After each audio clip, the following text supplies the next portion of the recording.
Okay. All right. Don't know where that came from. All right. Hello.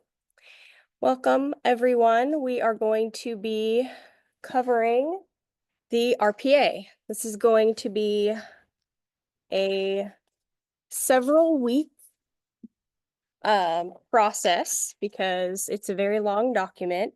The RPA itself is 17 pages. And maybe I can get one of these right here.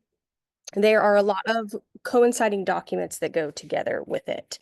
Altogether, the packet itself is 27 pages, and throughout it, it references a lot of other documents, which makes it very long. But they all go together, they all coincide, and it's really informative. And most of us have not actually sat down and read it word for word. Um, so hopefully this will be informative or a good reminder for everyone that is in the business. So we're going to get started here. I am going to, kind of do a little bit of a summary of certain parts. Some parts I'm going to read word for word, explain in detail. We're going to go back and forth throughout the contract where it references different sections, and we're going to go to those sections and we're going to learn about it. And I've made some graphics too to help kind of explain some other trickier parts of it. Okay, so let's jump in. The very first part of the purchase agreement starts out with the form called the AD, or the Disclosure Regarding Real Estate Agency Relationships.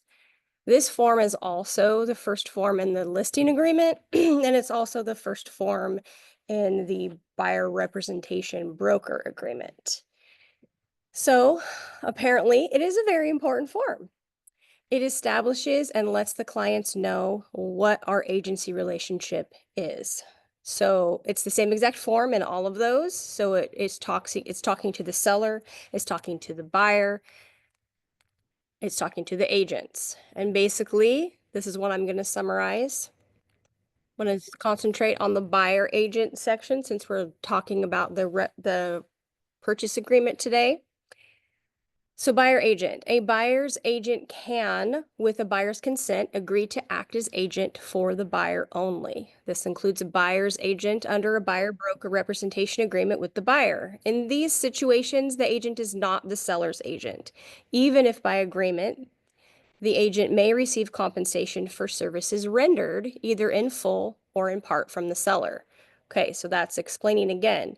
The buyer agent does not work for the seller. They work for the buyer that they have this representation agreement with, even if the seller is going to be the one paying the buyer agent's commission in the end. Okay, then it goes on to explain what some of the responsibilities are that the buyer agent has to their buyer, the diligent exercise of reasonable skill and care in performance of the agent's duties, the duty of honest and fair dealings and good faith. And then it goes on to explain more. Yeah, take it right there. That sometimes we might work with both the buyer and the seller and what that means for your client. So remember, I'll talk about this later as well in more depth, but the broker is the one that owns all of the listings and the buyer representation agreements. So they're the ones that when we have an agreement with our seller or our buyer, it is actually an agreement with our broker. So it's with Century 21 in this case, Jordan Link, because we work underneath Century 21 Jordan Link as our broker of record. Okay, so it could be that you might have the listing that your buyer wants to write on, and that would be a dual agency. It could also be that another agent in our office has the listing that your buyer wants to write an offer on, and that too is a dual agency. So this explains that and how you could potentially be a dual agent. Right here, this next section is just talking about their seller and the buyer responsibilities. Either the purchase agreement or a separate document will contain a confirmation of which agent is representing you and whether that agent is representing you exclusively in the transaction or acting as a dual agent. Please pay attention to that confirmation to make sure it accurately reflects your understanding of your agent's role. Okay, so that's saying we are going to be open and they're going to sign their consent basically on the PRBS form, which we'll go over shortly, saying that they understand that we're either representing them as a single agency or a dual agency. Most people don't ever question this or ask about this. It's not really an issue, but you as the agent need to know exactly what this means. You might hear me say, you know, do you still have agency? Or when you go to this new build, is it a straight referral or do you have agency? And when I say that, this is what I'm talking about. How are you legally their agent or are you just a referral? Okay, so you as the agent need to understand the difference between agency, dual agency, and referral. Okay, the second page of this agency disclosure form is all the legal codes. We're not going to go line by line on that. I'm not going to pretend to understand it. Okay, next up, we're going to jump into the first page of the purchase agreement. All right, so as you will see, it's called the California Residential Purchase Agreement and Joint Escrow Instructions, or otherwise known as the RPA. We like acronyms in this business. There are also some other purchase agreements. If you were going to be purchasing vacant land, you would write that on the vacant land purchase agreement. And if you have a client that is writing an offer for they want to rent it out, they want to be a landlord, then you would write that on the RIPA, Residential Income Purchase Agreement. But we're not going to go over those other two today. We're specifically going to be talking about the RPA. This is the one we use the vast majority of the time. Okay, you will see that this was last revised on December 2024. This was an amazing update in my opinion because they got rid of the SPBB form where you had to have an additional form asking for your commission. But I'll get to that section when we get to that. All right, date prepared. I've talked about this before. This is actually a very, very important spot because everything moving forward, if you get this offer accepted when you're moving forward, you are going to reference this date on all your other counteroffers, on addendums. This is the date you're referencing so that everybody knows what contract you're talking about. Okay, date prepared. So today, I'm preparing this right now with you guys. So I'm going to click on April 10th and it auto-populates if you can see on the screen up there. I'm currently working in the software Glide. This is what I personally like, but it will do the same thing if you're working in your zip forms or if you're in SkySlope and working on your forms within SkySlope. This is the same. It acts the same on all of those platforms. Okay. At another time, we will have training on how to fill it out on whatever platform you prefer. Okay. All right, offer. This is an offer from. Now I've already put in my buyer's information into this system, so it auto-populated right here. So that's where your client's name goes. The properties to be acquired is, and then you put the address and the county and the zip code, and then the parcel number. This is important because we really need to know exactly which address you are talking about. You can find this information on the tax records. If you're working in your zip forms, you can do an MLS Connect and it will pull as much information that the listing agent has put into the MLS directly into this offer for you. And that would be the listing agent's broker and their DRE number, all of that. If you are not working in zip forms or you did not connect it to the MLS, then you would have to type this information in. Okay? And you, again, find that on the tax records where you'd find the APN number. And you would find the broker information for the listing agent on the MLS. Okay, C. The terms of this purchase are specified below and on the following pages. D. Buyer and seller are referred to herein as the parties. Brokers and agents are not parties to this agreement. Okay, that's important. This is not a contract between you and the other agent.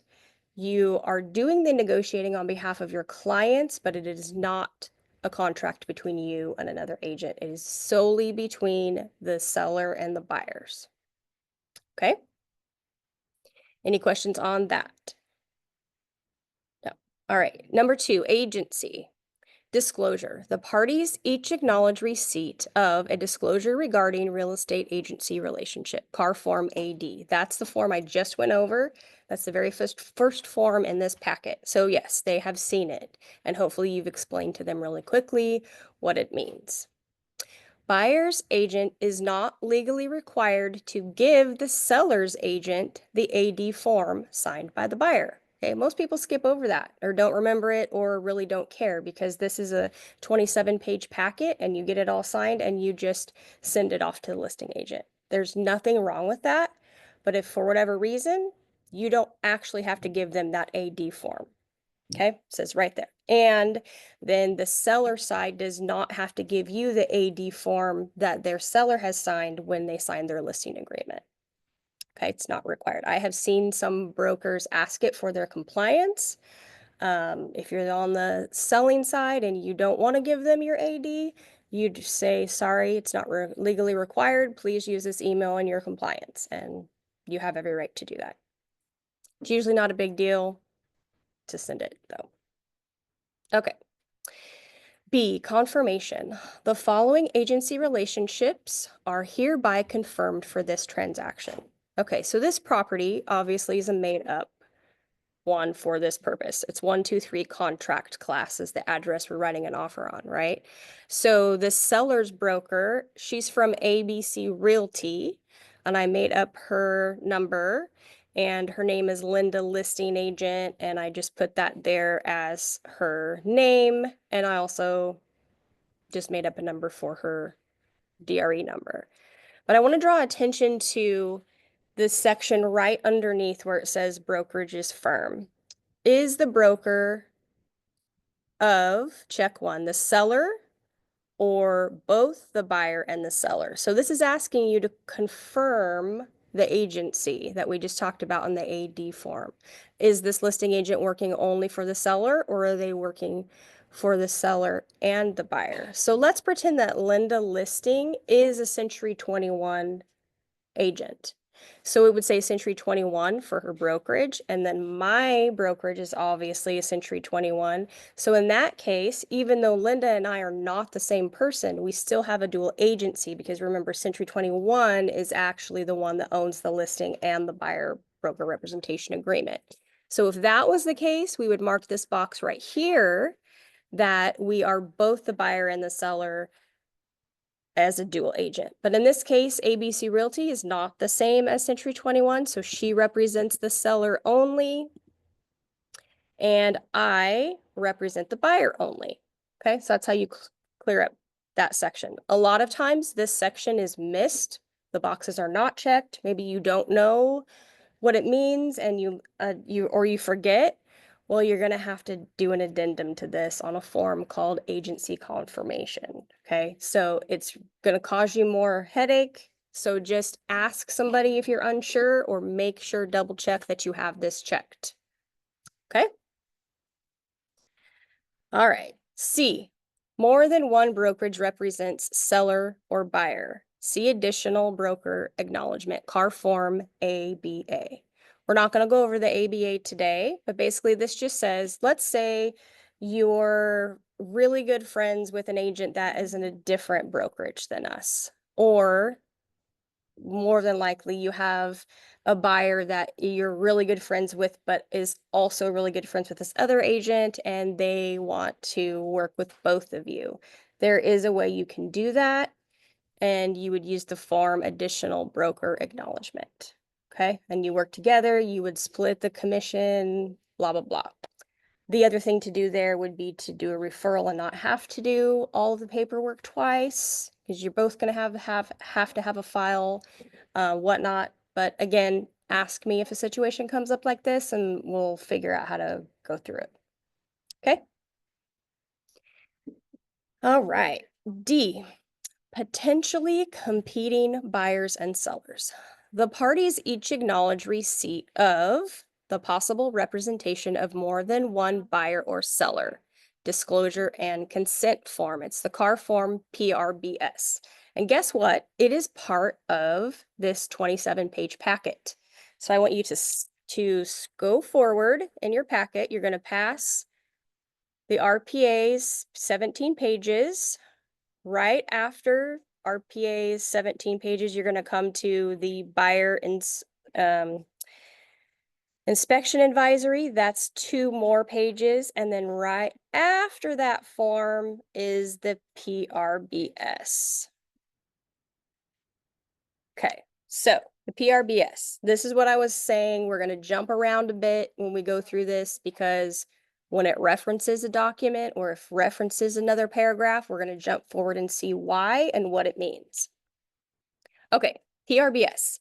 A real estate broker, whether a corporation, a partnership, a sole proprietorship, may represent more than one buyer or seller. This multiple representation can occur through an individual licensed as a broker or salesperson or through different individual brokers or salespersons, associate licensees, acting under the broker's license. The associate licensees may be working out of the same or different office locations. They can have multiple buyers, multiple sellers, or a dual agency. Okay, why are we talking about this again? Well, let me break it down for you. I have some graphic here. Let me pull this PRBS one up. I like to see visual things. Okay. Here we have Century 21. That's the broker. I should have put Jordan Link here. And this is the Fresno office, right? We also have Century 21, Jordan Link in Visalia, Porterville, Pismo, wherever. We've got 6 or 8 of them, right? Yeah. Yeah, okay. Yeah. So but there's so many Century 21s all over the world. Just Jordan Link. It's only going to be Jordan Link. Yes, right? Okay. yes. Okay, so here's our broker, right here. And under here are the agents. These are all of us. Look how happy that we look. We're so fun. We're happy, we're fun, we're all brightly colored. My husband was like, you need to put them all in the yellow gold coats. I'm like, okay, well, I can't do that much on graphics, but okay, whatever. Okay, now some of these agents might have a broker's license, right? Because some people choose to. You can go ahead and get your real estate license. A couple years in, you decide you want to, for whatever reason, get your broker's license. You can go back, you can get that. But that doesn't mean you are the broker. It means you are just an associate broker and you still hang your license under Century 21 Jordan Link.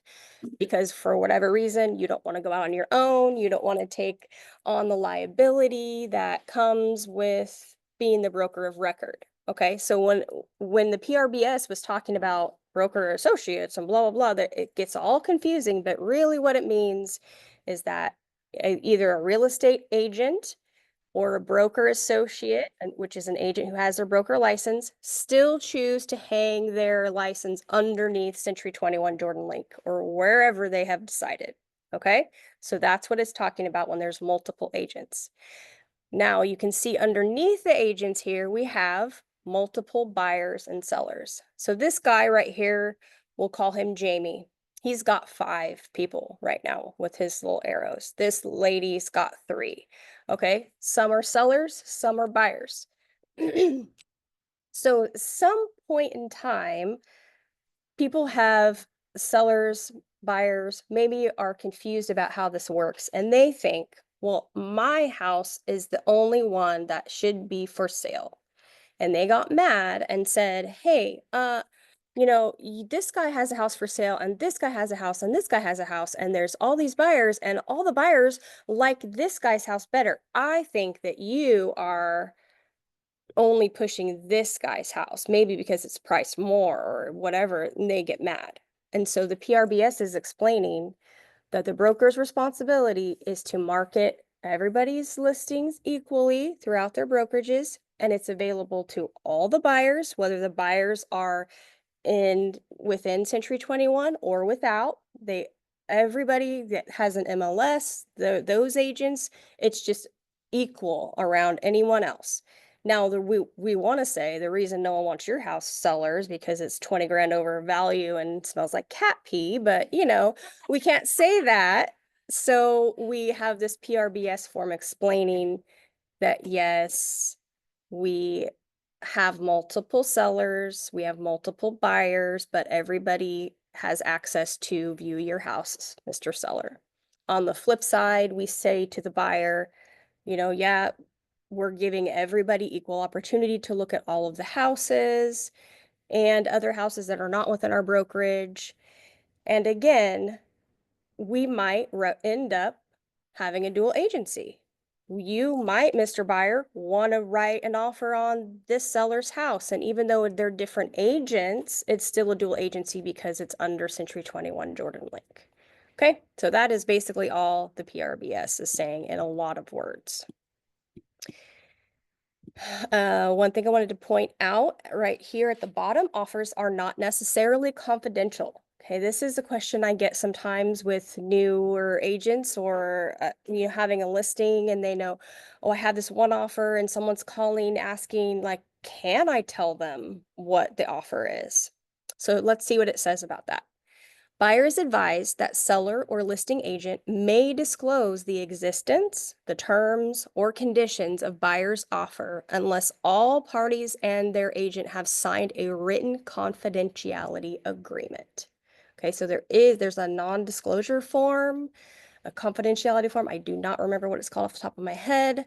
I've seen it a couple times, mostly in a business commercial deal. But not, and only also there was someone that I represented that was very famous. He bought a house in Atlanta. I can say it now because it's all over and done. A house in Atlanta.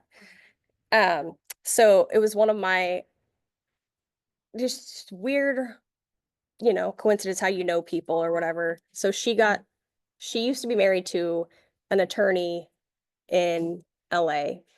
And she got a referral from him to find an agent in Atlanta because The Rock wanted to buy. But we were not allowed to say who he was, and it didn't even have his name on any of the stuff, but later it came out that it was him. So that was pretty cool. So in that situation, of course, there's like confidentiality all over the place. Okay, but if you don't have that, then technically you are allowed to share the existence and the terms and the conditions of other offers that you have. Okay, but whether any such information is actually disclosed depends on many factors, such as current market conditions, the prevailing practice in the real estate community, and the listing agent's marketing strategy, and the instructions from the seller. Okay, the seller might be like, yes, I want you to tell them what the most recent offer is or what the highest offer is because I want to get a better offer. Or maybe the marketing strategy is we give a little bit of info and then we say, give me your highest and best. And it's kind of out there and we see what we get. It's really dependent on your strategy as the listing agent and what agents in the area do as the common practice. Okay, so just so for your knowledge, you can share what the offers are. Okay, So also, if you ask the listing agent, then they can disclose that? they don't have to disclose it if it's not part of their or their marketing strategy. They may not want to tell you, they may think it works better to get the best offer if they don't give the exact terms. So they kind of beat around the bush a little bit. That's just, Do you have to ask the seller if you're gonna disclose? So say I have 5 offers, you might have to repeat it. If I have 5 offers and you were smart enough to say, what are your offers at? You're only one agent because sometimes that happens. They don't call you or anything. They don't ask. You should be talking to your seller about how they would like you to handle that. Yes. You can disclose or you can't. Yeah. And honestly, off the top of my head, I can't remember if they need to sign off on something. I need to look into that a little bit more. But I really think that you have the permission to do that unless specifically the seller says not to. You have to sign off on it. Yeah. Okay.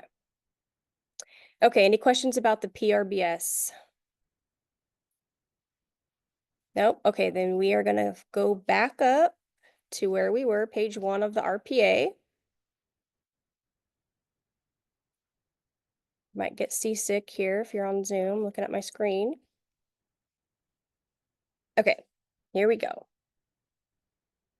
Number 3, terms of purchase and allocation of costs. The items in the paragraph are contractual terms of the agreement.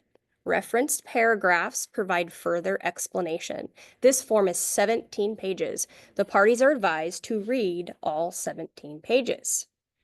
Okay, so this jumps into the graph portion of the RPA. The first 3 pages have this graph, and this is where they've condensed all of the negotiable items into these 3 pages, into this graph. However, you'll notice where it says paragraph number, it's going to reference and give you more information lower down in that referenced paragraph to help you and your client understand better what you're filling out and what you're negotiating. So we are going to read all the attached paragraphs, okay? So you guys can fully understand everything. Okay, so here we go. 3A, paragraphs 5, 5B, cash. Okay, purchase price. You're going to write in the purchase price. For this example, we're going to write a $500,000 offer. Okay, now first example, we're going to say it's all cash. So you'll notice I'm going to click all cash right here. And you notice what happened. This turned gray. The information about the loan all grayed out because it doesn't want you to get confused and accidentally fill this out. And then you're like, is it cash or is it a loan? I don't know. Okay, so it grays it out, makes it simple for you. I think it does it in zip forms too. Yeah. All right, so we're going to jump down to paragraph 5B, which is on page 4, and read what it tells us about cash. Okay, 5B, all cash offer. And if an all cash offer is specified in paragraph 3A, no loan is needed to purchase the property. This agreement is not contingent on buyer obtaining a loan. Buyer shall, within the time specified in 3H1, deliver written verification of funds sufficient for the purchase price and closing costs. Okay, well, what the heck is 3H1? Well, let's go back up to the grid and find H1. 3H1 right here, it also references 5B, verification of all cash, sufficient funds attached to the offer. That's the standard. It is saying when you submit the offer, you also need to submit the proof that they have the cash to pay for it. Okay, this is typically a bank statement. You can black out the account number, but it needs to show the total amount that's in the account, and it needs to have the name that's matching the buyer. Because otherwise, how do you know where this money is? Okay, you have to prove that this buyer actually has the cash. So the standard is that you're going to submit that with your offer. If for some reason your buyer can't get that document to you or take the screenshot that shows all those things right away and you need to get the offer in, you can click this next to it, right here next to the number 3, and that means within the 3 days you will of the accepting this offer, you will get them that proof of funds. You can also write in a determined amount of days. Let's say they need 5 days. You could write it in there. Now, doing this is going to make your offer less desirable because potentially the seller could take it off the market for those 5 days, and then the buyer can't prove that they had the cash. So as the listing agent, this would not be a very good offer to accept. You would want the proof of funds at the time the offer comes in. So you're going to have to let your buyer know. It's very important that we have that now, not later. Any questions on that? Yeah, Maribel.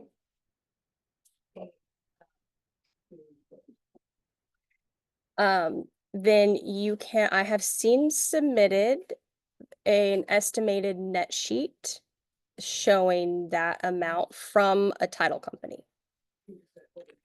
Yes. And of course, then you would also make the offer contingent on the sale of that, and which will come later. Yeah. Any other questions? All right, let's move on. Okay, now I'm gonna uncheck all cash because we're now gonna go through the loan process. But first, we're gonna go to 3B. 3B is the close of escrow. So you would type in here, check that. The standard is usually about 30 days, okay? Depending on what type of loan you have, or if it's all cash, it can be less, depending on if there's multiple offers and you know your lender is solid and can get it done quickly, you could put this at a lesser time frame. Okay, but anything, if you have a loan, I would say anything under 21, 25 days is going to be really, really hard to do.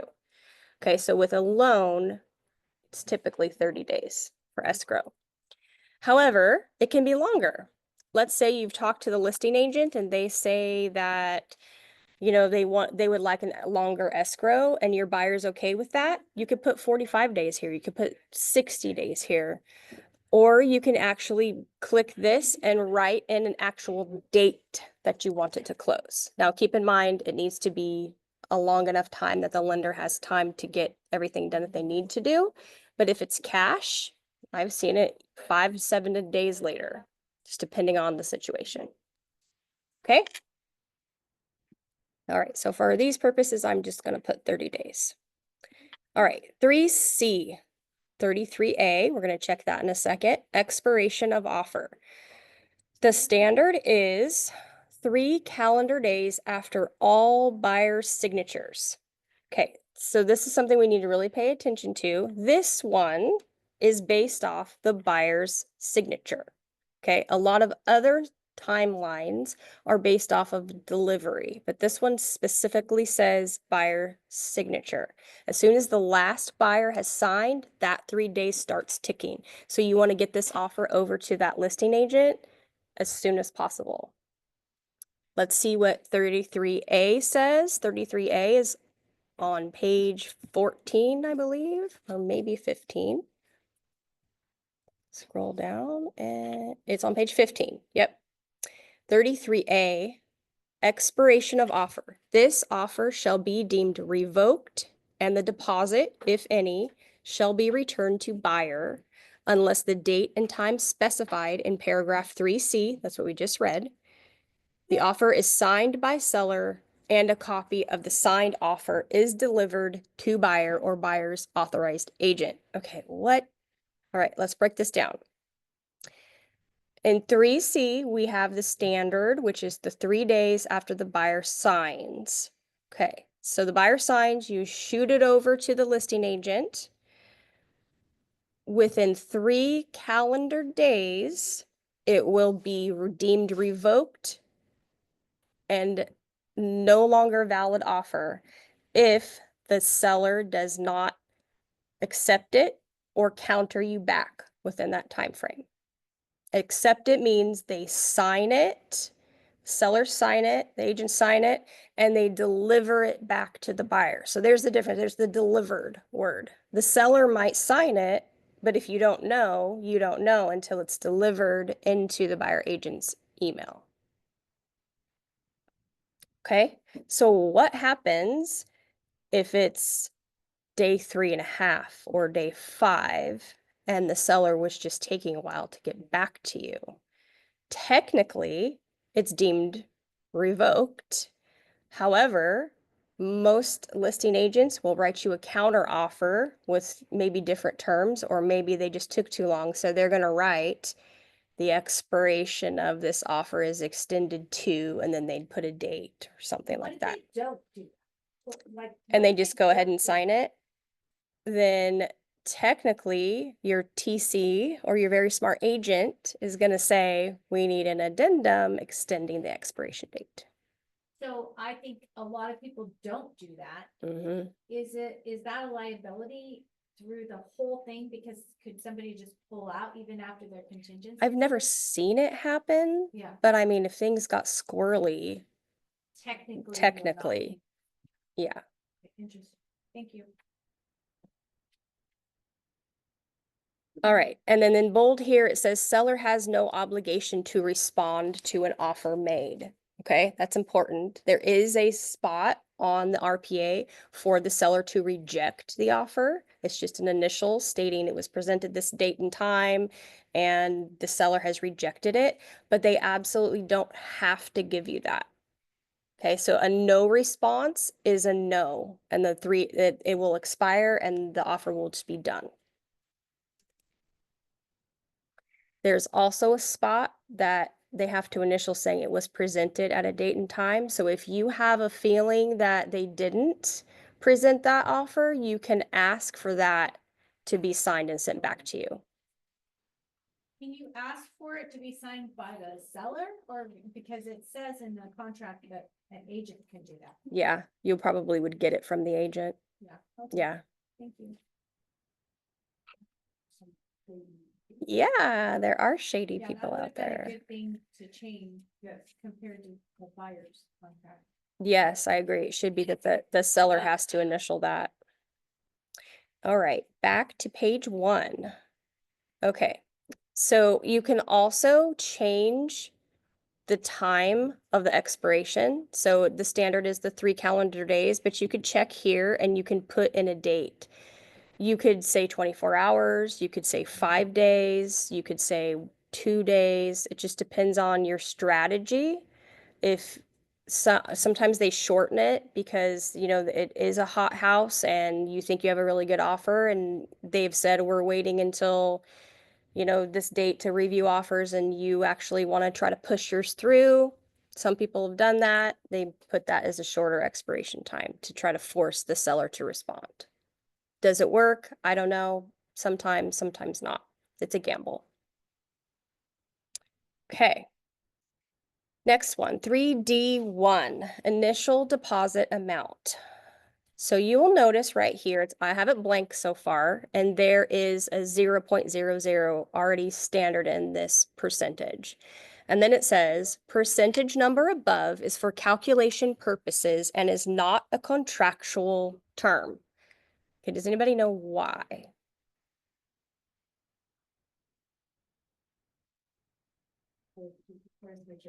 Exactly. The purchase price may change. So the initial deposit, I'm going to say, is $5,000 because standard here in the Fresno area, the initial deposit, or it's also called earnest money deposit or good faith deposit, is 1% of the purchase price. There's give and take depending on your situation and loan type, whatnot, but the standard for this purpose is 1%. So we're going to put $5,000. It is very low, and I have a graphic explaining this in a second. Okay, so see how it automatically said 1%. Now, let's say you get into counter offer situations and they counter back that they want you to pay $525. Okay, since the percentage is not part of the contract, that earnest money stays at 5,000 unless they counter that to go up as well in the counter offer. Okay, does that make sense? Complete. Okay, so on the listing side, if you want that true 1%, you have to remember to counter that in your counter offer. All right, and then within 3 business days of acceptance is when this initial deposit is due to the escrow company after acceptance by wire transfer. So the standard is you're saying your buyer is going to wire the money from their bank account to the escrow account. And the escrow officer is the one that will give them that direct information of wire. We don't want to be involved in giving wire instructions because wire fraud is a really real threat. So we have the buyer and escrow confirm together that they have the correct wiring instructions. Okay. If they do not want to wire at all, you can check here and you can write personal check or something to that effect. We'd have to check with escrow to see what the escrow accepts. I know they're not gonna accept cash. They're not gonna accept cashier's checks for the most part. I've seen them say no to that. So it would just depend on what the escrow says. So let's jump down to paragraph 5A and see what they have to say about deposits. All right, deposit. 1, initial deposit. Buyer shall deliver deposit directly to the escrow holder. Okay, this is important. It used to be that the buyer would write a check and leave it with their agent when they were writing the offer. And then the agent would have, sometimes they called them trust accounts, and the brokerage would hold it, and it just got a big mess. And so we got rid of all of that. We don't do any of that. Escrow handles it. We're not even supposed to deliver a check from our buyer to the escrow officer for them. Like, we don't want to touch it. So it needs to be the buyer directly gives it to the escrow, not us. If a method other than wire transfer is specified in paragraph 3D1, that's what we just read, and such method is unacceptable to escrow holders. So let's say you wrote in cash on that line and they say, no, I don't accept cash.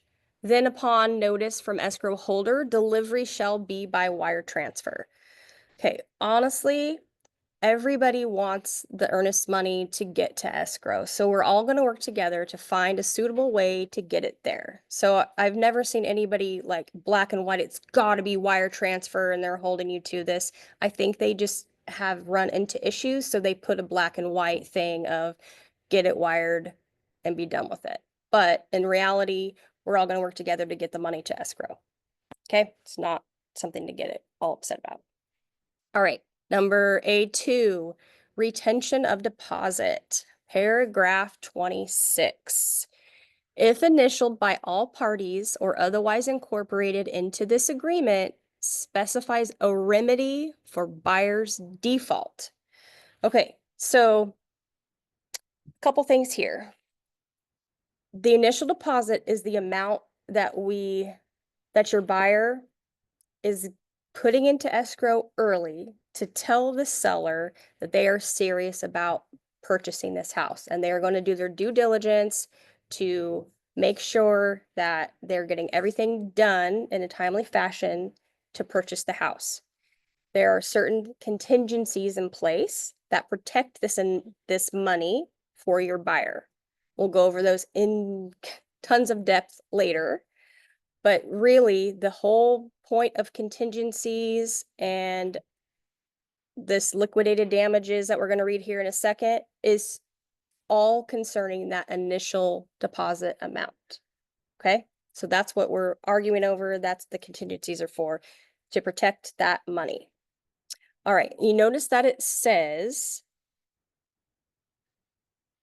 a remedy for buyer's default. Okay, so what does default mean? Well, I looked up the actual definition of default, and it is to fail to fulfill a contract, agreement, or duty.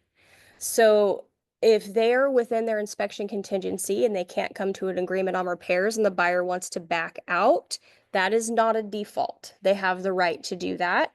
They would cancel based on the inspections and get that earnest money back.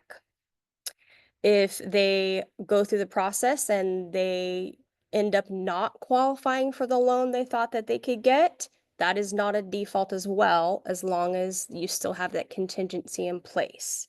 The only time they would have defaulted is if you had removed all of those contingencies and then something happened that the loan fell through, or they just decide they do not want the house anymore. And that, at that point, that is a default. Okay? So let's jump to paragraph 26, and we will see what this liquidated damages is all about. Okay, this paragraph is so special, they even gave it its own box. And that is because it is an option for the buyer and seller to agree to. They do not have to. When you send this for digital signature, it's going to come up and kind of grayed out because the buyer or seller will really have to click on it in order to initial it to say they agree to this. So you do need to explain this to your buyer and seller. What I see in hundreds of files is that usually buyer and seller agree to liquidated damages. Okay, there's also another one that's optional, and we'll go over that later. But usually this is agreed to, but it does not have to be. Okay, let's read what it's about. If buyer fails to complete this purchase because of buyer's default, again, default is a failure to fulfill a contract, agreement, or duty, seller shall retain as liquidated damages the deposit actually paid. Okay, so in our situation, we paid $5,000. That's what they actually paid into escrow.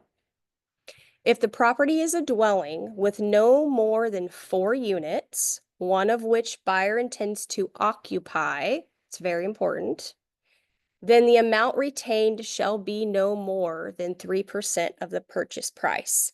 Any excess shall be returned to the buyer. Release of funds will require mutual signed release instructions from both buyer and seller, judicial decision, or arbitration award. Okay, when you go to cancel, there is a cancellation form and it has 2 sections. The top section is the reason it's being canceled and who is canceling it. So in most cases, it's going to be the buyer is filling out the top section and they're checking the box that they're canceling for inspection reasons or loan reasons or whatnot. And there's so many check marks for that. Then they sign section 1, and then section 2 deals with what to do with this deposit amount. And most of the time, the deposit is going to go back to the buyer, but there are actual instructions on there if that's not the case for you. And both the buyer and the seller have to sign this and agree upon it in order for that deposit to be released back to the buyer or to the seller if these liquidated damages situation counts. Okay, if they cannot agree on that form, then it would go to judicial decision or arbitration award. Okay, so let's break this down a little better for us to understand with my next little graphic here. I had fun with this last night. That's neat. Okay, buyer's default, liquidated damages. Okay, again, default, failure to fulfill a contract, agreement, or duty. How much does the seller get? All right, $500,000 is our purchase price here. Right here, we have 1%, which is $5,000, right? Okay, let's ask ourselves the questions that liquidated damages asked. Is this property no more than 4 units? Yes, because if it was more than 4 units, you shouldn't be using this RPA contract. You should be using actually a commercial purchase agreement because more than 4 units is considered commercial. Okay, so yes, it's no more than 4 units. Number 2, does the seller plan to live in one of the units? Well, with 1%, it doesn't matter because it's only 1%. If it's a duplex and he was going to live on one side, he did plan to live in it, but the seller gets to keep the actual deposit up to 3%. So if it's not 3% in there, then the seller's going to keep that entire 1%. Okay, let's do another situation. Let's say we put 3% into escrow. So we have 15,000 in there. Is the property no more than 4 units? Yes. Does the seller plan to live in one of the units? Yes or no, same thing.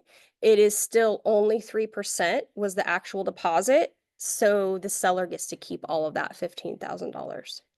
Let's say for some reason the buyer put 5% into for their deposit. Let's ask the questions. Is it no more than 4 units? Yes, it's a very nice single family home. And does the seller plan to live in one of in this house? Yes, they did. Okay, well, the actual deposit was $25,000, but since they plan to live in it, the seller only gets to keep 3%. So the seller keeps 15,000 and the buyer would get 10,000 back. But let's say they were buying that house as an income property and they were going to rent it out, then the seller gets to keep it all. Okay? So, all that to say, I have never run into this because I've very rarely seen anybody put 5% into the earnest money. But something to be aware of to protect your buyer. If your buyer is buying it for an investment or something like that, then this is a conversation to have with them. And yes, Is purchasing an income property and doesn't want to put an initial deposit in, they just fund the entire purchase in cash. Could they potentially, if they breach the contract after moving their contingencies, lose that entire? I think so, the way that it's written. I guess Yeah, I was no deposit, there'd be no deposit fee. right. So I would never have them put all the funds in those the first 3 days. Like they need to put in a deposit amount. And the initial deposit just, Yeah. Have you seen that? no, well, I have seen, yes, Okay. I fund the entire thing, but without a deposit. I think that I would, 5,000 initial deposit, and instead of putting just 5, they fund the whole 300. I would say the 5,000 would be, 5,000. yeah. Yes. Yeah. Can So you that initial repeat the deposit. question? Okay, she was saying, what happens if you have a cash buyer investor and they just put in 300 grand in the very beginning to pay for it, or the whole 500? Would that whole amount potentially be lost? So we were discussing that it's best that you make sure you don't put zero in the initial deposit amount, that you put an actual amount, and then that actual amount is what is potentially could be lost. Okay, so never advise that they pay the whole thing or put the whole thing in the initial deposit or initial deposit zero.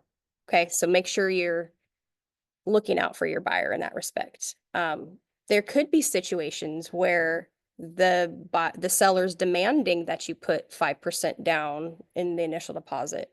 I've seen some probate asking for something like that one time. So that would be a conversation that you would need to have with your buyer about the potential of losing all of that. Okay, so this liquidated damages isn't really talked about a lot. It's whether we have, if we're going to lose our deposit or not in our contingencies. That's really more focused on it. But I thought it was really important to point out exactly what liquidated damages means. It only applies if Yeah. buyer has in default, has been served a notice to perform, doesn't remove whatever. Yes. So yes, it only applies if the buyer is in default, if they have removed all their contingencies, if they've been given the notice to perform and did not perform, if they demand to close and they're refusing for whatever reason, they have to be in default in order for this to be at risk of losing. All right. Any other questions on liquidated damages? Nope. Okay. All right, let's go back up to page 1, section 3. Okay, we didn't go over increased deposit. Sometimes in negotiations, sellers will say, I would like to, after contingencies are removed, I want you to put more down in your increased deposit. This is not common, but it does happen, and they have created a form for that called the IDA, Increased Deposit Addendum. I'm not going to go over that today for time's sake, but if you have a situation like this, then feel free to ask questions about it, and we'll go over it then. All right. 3E1, loan amount. Okay, this is where you get to do some math. Not hard math, thankfully, 'cause math is not my thing, but I can figure this out. So you'll notice that once we put the $5,000 initial deposit in here, the down payment balance down here automatically took that amount out. And that's a question that some buyers have. They say, well, this initial deposit, is this part of my down payment? Is it part of the purchase price, or is it in addition to? So this can show them that it is actually part of their down payment. It's not extra money that they have to come up with. Okay, So yes, we're getting a loan with this one. The standard is that it's conventional. Or if checked, an FHA loan, a VA loan, a seller financing, or other. Other could be hard money loan. Haven't really seen a whole lot of other marked. Usually it's the standard stuff. So we are going to say it's FHA. We're going to click that box. Okay, you'll notice right here, forms FVAC and HID attached. What happens when you click this box is that those two forms are going to automatically jump into your document section to be completed. Okay, we're going to go over that FHA form in 1 second. But first, we have decided that we are going to put 5% down in order to get this loan. That's what they're approved for. So this is where we get out our calculator and we take the purchase price of 500,000. We're going to times it by 95% because they're putting 5% down. So the first loan amount is $475,000. Okay, so you'll see how it did the automatic payment for you. It showed the $475,000. It shows that you have they have a remaining amount of 20,000 down left to come out through escrow. It's obviously going to be higher because there's closing costs, there's fees and all that, but just for this loan's sake, it just automatically calculates that for you. Okay? If you don't know what the loan amount is going to be, this is a conversation you're going to have with the lender. You're going to say, how much are they putting down? Ask them directly what the loan amount is, and they'll give that to you. You can put it in there. If it's wrong, if later they decide they're going to put down more or they are going to put down less, it doesn't matter. You don't have to change anything. This is just for information for the seller to know. Like, let's say they're putting down 50%, they're a much strong buyer than someone who is putting down 3.5%.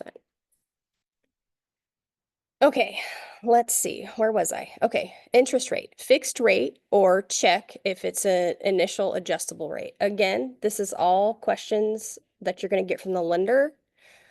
It's standard that it's fixed rate, not to exceed a certain percentage rate. So most people actually leave this blank, but I have seen people say, okay, well, I'm going to put whatever the standard is right now. So let's a little bit over that. So I'm going to say 7%, because what happens if they actually can't get a loan for a good rate, but they could qualify for a loan at 10%, but they can't afford that payment and whatnot. They're not going to be stuck having to buy the house because they did get approved at 10%. Okay. Or buyer to pay up to blank points to obtain that rate above. So you could go down. You could say, I don't want them to have to pay a loan over 5%. Well, nobody's offering 5% interest rates right now. So you would put a number of points in there that they would have to pay to get that rate. Honestly, this is, again, not filled out most of the time. Okay, Barb, do you ever fill this out? Yeah, I don't either. I've seen it. I've seen, different ways of thinking about it to be creative, to protect the buyer. And then on the flip side, when you're canceling because you can't get a loan, I rarely have ever seen a seller be like, prove it. You're like, if the lender says it's not going to work, then what's the seller going to say? So,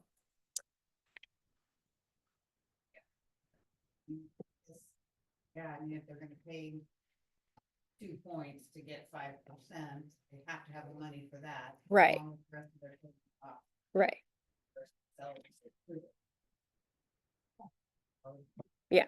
So she was just saying it would be hard to manage all of the 2 points to get to 5% and have the seller prove it. And yeah, it would be difficult. So, but it's there if you need to. All right. If FHA or VA checked, deliver a list of lender required repairs. You have 17 days to do that. Okay, so what does that mean? Well, In the VA specifically, the lender will require a pest inspection and section 1 items on that pest inspection to be completed as a condition of giving the buyer that loan.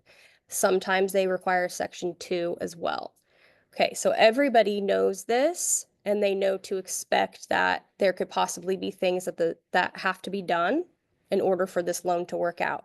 An FHA loan has an appraiser that has a little bit more strict requirements than a conventional loan would. So the appraiser might call out that there's dry rot on the eaves that need to be fixed, or there's peeling paint, or if the roof is just completely shot, they might call that out and say you need a new roof or a roof certificate or something. Those are called conditions that are on an appraisal.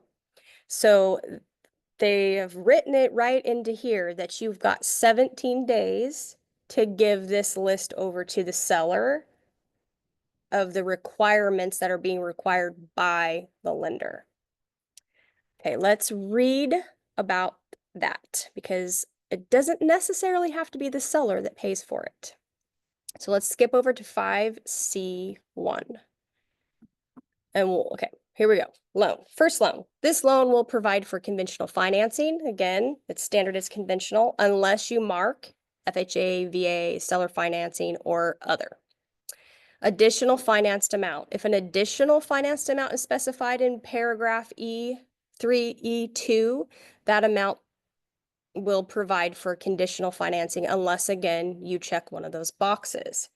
So sometimes it used to be a lot more common that a seller or a buyer would get 2 loans, a first and a second. So if that's the situation that you're in, you would put both loan informations in there, the first loan and the second loan. It's not super common anymore, but it still does happen, so they allow for that in your offer. All right, buyer's loan status. Buyer authorizes seller and seller's authorized agent to contact buyer's lender to determine the status of any buyer loan specified in paragraph 3E or any alternate loan buyer pursues, whether or not a contingent is contingent upon the agreement.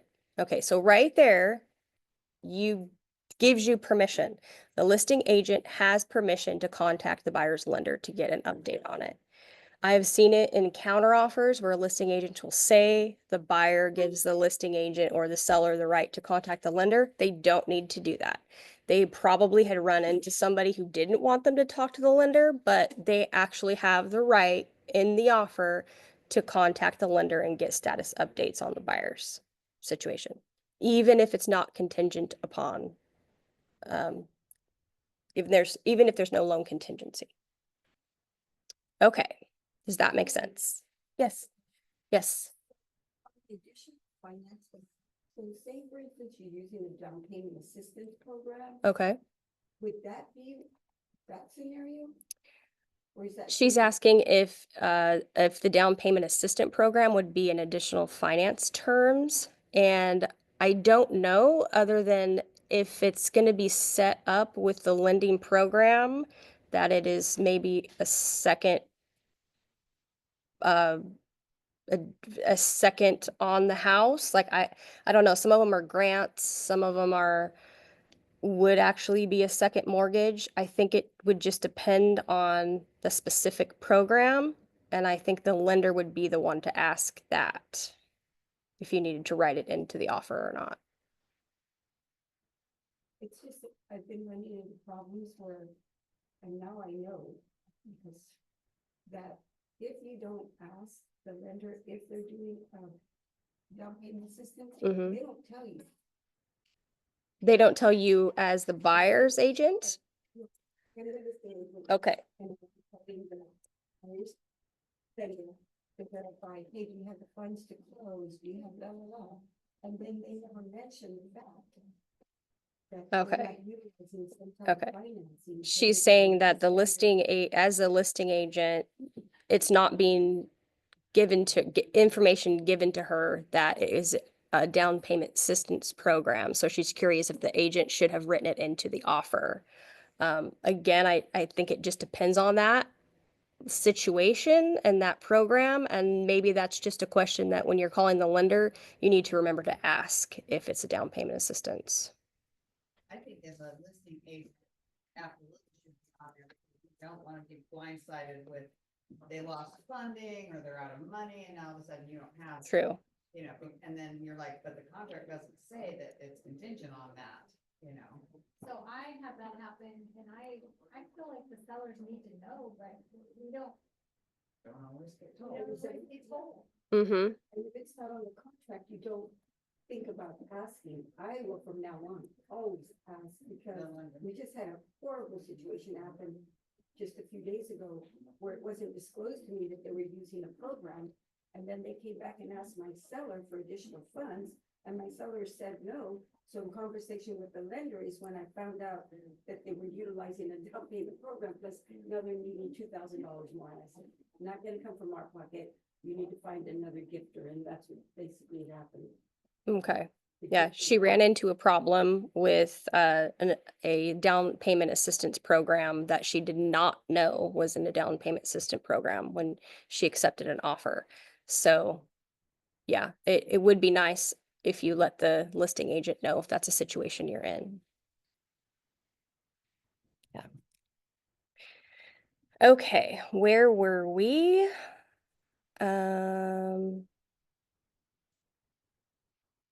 Okay, FHA/VA. If FHA or VA is checked in paragraph E3(1), an FHA/VA amendatory clause, CAR form FVAC, shall be incorporated and signed by all parties.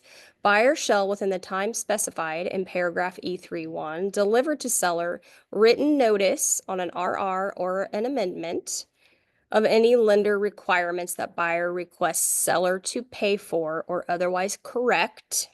Okay, so again, remember when I said you have the 17 days to get those conditions of the loan to the seller, and you would do that on the RR form, which is the request for repairs, or you would do it on an amendment. But then it says here, so you have the 17 days to do that. And then it says seller has no obligation to pay or satisfy any or all lender requirements unless agreed in writing. Okay, that's very important. I have seen it where this buyer really wanted a house. They were a VA buyer. They wanted to utilize the benefits of using their VA, but they were also willing to do the Section 1 and Section 2 work. That is a risk because it has to be completed prior to them owning the house, but they wanted the house bad enough that they went ahead, got permission from the seller, and the work was scheduled and the buyers paid for it. Okay, so that can happen. But typically when you're the listing agent, you know what a VA loan is and you're going to tell your seller that this is something that we can expect coming from a VA loan. Most sellers don't have a problem with it, thankfully. But if they did or they didn't have the funds to do any of the work, then the buyer can do it, but it is a bit of a risk for them. Okay, yes. I deposit additional, earnest money to title to cover that cost. In the event that something happens and it doesn't go through, they would get that money back. No, because she's asking if they could just do an additional deposit. And then if that money, if it fell through, they could get that money back. I don't think that would work because the work still has to be paid for and completed before the, So the contractor would have to agree to get paid out of escrow at yes. closing. Yeah, the contractor would have to agree to that, to be paid at the close of escrow, yes. No, I was assuming that the work would get done so they could close, but you're protecting your buyer, that something goes, sideways and it doesn't close, then they don't lose the money.